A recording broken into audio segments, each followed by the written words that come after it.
next few weeks. Tom Andrews said, HMS out on a whimper. EFC78JU said, Conor Wrench was brilliant in both attack and defence before we gone and conceded the first try in the second half, which was kind of dreadful. I loved it when we were up 26-0 at half-time. Mike Cooper went in harder with his tackle than what George Williams did with Shenton, who ended his career earlier with a shoulder injury. All the best to him. On to the playoffs. Next stop, back home. Come on the wire. Yeah. Craig the X-Pact Cass fan said, a great second half fight back, but the damage had well and truly been done. First half was amateur hour considering the stakes were so high. The second half, we were like St Helens on crack and got within touching distance of a monumental comeback. Fans were class staying on for the post-match and the place was rocking all night.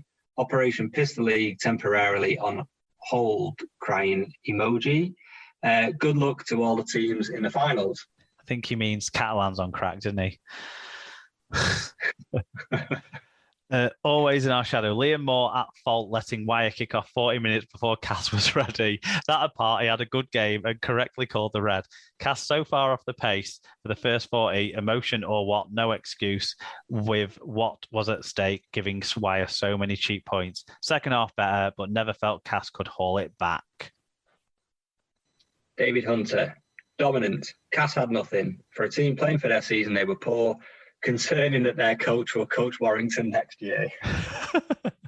Lee Whitnell said, after starting the season with an anal gaping from the Tigers, followed by another in the Cup semi, it was only fair that we fucked them out of the playoffs. The first half was magic from us, but champion teams don't have that kind of second half, so plenty to work on. I think Cooper's red was technically correct, but hopefully a lack of intent will save him from a ban, fingers crossed. Sadly not, Lee. And a final word, fittingly, I guess, to Fatboy Rob. Shite end up to a shite season. Fun for 20 minutes. Goodbye, Daryl. You are dead to me now. Well, actually, we did get a very late line in from David Knight, who says, sorry, it's super late. The time zone is not an excuse when it's a Thursday night game. After all the hard work Cass' team put in to get into the six, this result and the manner of it hurts. Shell-shocked for 40 minutes, good attempt at the comeback, but ultimately too much to do. Shenton out injured in his last game was sad too. The red cards seemed very harsh and offered some assistance, but Wire came to play and were just too good. Well, obviously, we want your fan view as well, Neil, seeing as you are a Warrington fan. How did you experience this game, and did you ever think that they were going to get back into it? No. Well, I suppose they did get back into it, didn't they? I mean, to be within 8 points, you are back in it at that point. Did I ever think we were going to lose it? I was reasonably comfortable, probably because it didn't really matter to us as well. If this had been the other way around and it had been us needing to win to get in, then I'd have probably been a bit more nervous. Yeah. I mean, the game is so much about momentum these days, and Cass got on a roll. They took advantage of, on that small pitch, every time you concede a penalty, you're defending your own line, and we consistently, 3 full sets in a row, gave away penalties, 2 of which led to cards. So, yeah, you're going to be under the pump when that happens, and Cass took that opportunity well.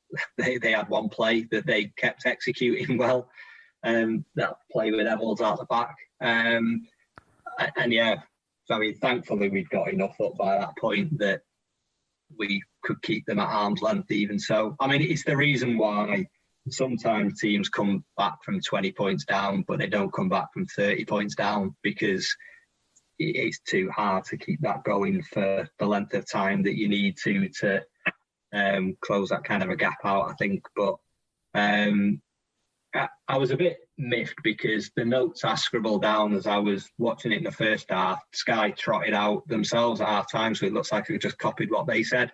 But I thought we were ruthless in that first half.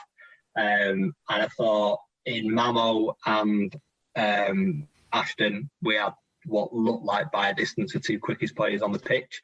I know Evalds, you would possibly say he's a quick lad as well, but when you saw Mamo score the try where he picked the ball up and he went down the touchline, and he looks like he's in full flight, and he glances across and he sees Evalds coming and he kicks again and he pulls away from Evalds at that point. and showed a fantastic turn of pace there. And I think Ashton's probably a level above the speed of those two as well. I think that bodes well for Warrington where we are at the moment heading into the playoffs, because you've got to take those chances when they come. And I think we took pretty much every chance that we had in that first 45, 50 minutes. You're not going to get 5 or 6 or 7 opportunities in playoff games. You might get 2 or 3 or 4. And if you can take them like we did there, then that's what's going to see you through, I think. So there were more positive signs, I think, than I would dwell on the fact that we conceded a fair few points quite quickly. Yeah, the first 2 tries were both really good tries, weren't they? They were the line that Ashton ran where he just turned up from nowhere. Okay, he ran through Danny Richardson. We all know he's a shite defender, but still, like the pace he was going, even a good defender would have struggled to stop him. But just where he sort of turned up on that angle from just was unexpected for me. And then good play as well for Mamo's first try. Then the other thing with Warrington, what they've been, and I sort of made maybe a bit of a joke about it before with the Hicks comment and the bounce of the ball comments, but they've been so opportunistic this season. You haven't let many chances to score go to waste, like the Ashton second try and the Mamo second try absolutely demonstrated. So I think, if you've still got that in it with pace and the close game thing you mentioned, there's always a chance there. Not many teams now are as proficient as Cass are at putting on those same set plays that they've been doing since 2014. And all the teams used to run it. And now a lot of the other teams, when like obstruction started to be changed, how it was refereed maybe or whatever, the block plays and that sort of stuff, not as many other teams adjusted well to that and still managed to do it. But Cass just seemed to still manage it. I think they've run like sharper angled lines than they used to and that sort of stuff, but it still works. And clearly it worked, because it led to like 3 tries, 2 on one side and 1 on the other side, that were all very much the same play, wasn't it? So, you got to credit him for good play there, but ultimately Warrington were definitely the better side at taking their chances, because in that first half, Cass looked just like how they looked against Wigan the other week, where they weren't pulling off those plays. It was the final pass was behind the man, or the final pass was dropped, and they weren't in sync.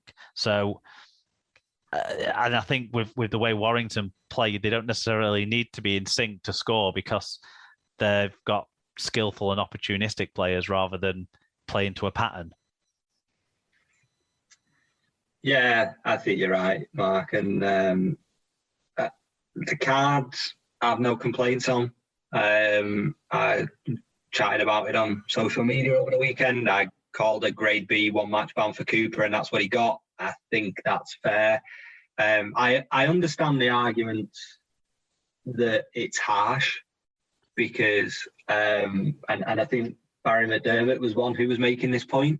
You're talking fractions of a second. You've got Watts dropping to the floor with 2 players around him, and then he's 4 foot off the floor at the point that Cooper hits him, and that can seem harsh on a player, because what's Cooper supposed to do there? Well, the way they interpret it at the moment is you're supposed to not hit him in the head with your shoulder. I'll tell you one thing he could have done. He could have opened up his body to actually wrap up a tackle, rather than close his body in and rotate the shoulder into his head. It didn't look like it looked like he was trying to stop the momentum of Watts, rather than make a legitimate wrapping up tackle of Watts as coming in as the third man in. And you've got to be careful then.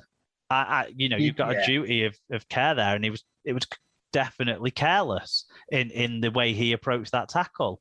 And if you watch it again, you'd see that actually, Watts is falling a bit, but Cooper's going up when he hits him. So it's not like Watts fell onto Cooper's shoulder as he was falling down. Cooper's lifting his shoulder up as it goes into his head. So he's still initiating the contact. And for me, that's why it was a red rather than a yellow. And that's why a ban is right as well for me. I think even with that mitigation of other players contributed to the direction that Watts was going, and there wasn't an intent to hurt. That's not Mike Cooper. But I was more surprised that no one was talking more about the Charnley one and why was that a yellow rather than just a penalty. But that one was a bit weird. I think it was that final roll over. Like the actual tackle itself was dangerous, but then when he'd landed and he rolled him over his neck, made it, I think, that step on to a card rather than just a penalty. But I thought that one was a little bit more awkward than the Cooper hitting someone in the head with a shoulder. I don't think it helped that Austin had been done for pretty much the same type of tackle on the set previous, or maybe 2 sets previous. So there were 2 tip tackles in pretty much consecutive sets. So I think I agree with the grading, I agree with the ban, I agree with the card on Cooper. I think the bit that's interesting for me is that wrapping point and how he's trying to affect the tackle. And in an ordinary situation where you've not got the other players around and you've not got a man falling to the floor, I think he in driving up as he does, I think he hits differently and wraps his arm, affecting the tackle there. He's not gone to shoulder charge. No. He's gone to make what would be a normal type of tackle. And I think it's the consequence of the way that Watts is falling that then means that it looked like he's not making any attempt to wrap. And he hits him in the way that he does. None of which excuses the fact that it's pretty consistent with how they've been. We're very quick, fans generally, I think, to criticise the review panel and the referees for being inconsistent here. I think they've been pretty consistent all season on this. And I think there's enough of a difference in this one of Cooper's to warrant a red compared to the ones that we've pretty consistently seen being yellows. I think the refs are more consistent on this than they're inconsistent. Yeah, especially in the televised games where they get a little bit of a breath to, have a bit more of a chat, and then you see the replay, and there's a fourth voice as well as the 2 sideline officials and the referee. Kind of, you get that fourth voice too, and that I think normally the video referee is more confirming what the on-field match officials felt has happened, but they get that confirmation, and it does seem to be. They've all seen it the same way, and they can apply it consistently, and they're confident to make that big decision, which is sending off is a big decision. The one part I would sort of sympathise with Steve Price on a little bit, because I thought his talking about your cards was ridiculous, but the Liam Watts incident, to me, it was direct head contact from a swinging arm. It wasn't necessarily a violently swinging arm in that it kind of more made contact around the side and back of the head rather than the front of the head, kind of in the way you normally see these things kind of line up. So it was a bit more in the wrapping him up, his head came around, but it didn't touch anything but his head with that arm. That was actually the point of the match where I was out.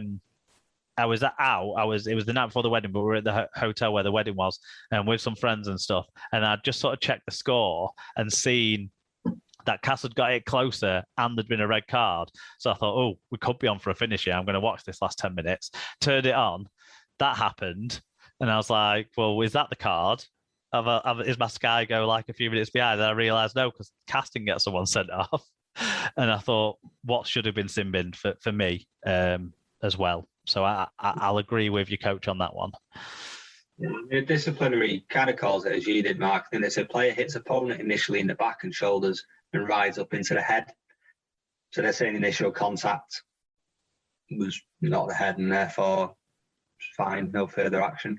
Yeah, and I think Watts' his contact in the tackle probably wasn't initially with the head, but the arm that hit him in the head didn't hit anything else first for me. But he'd already kind of tackled him.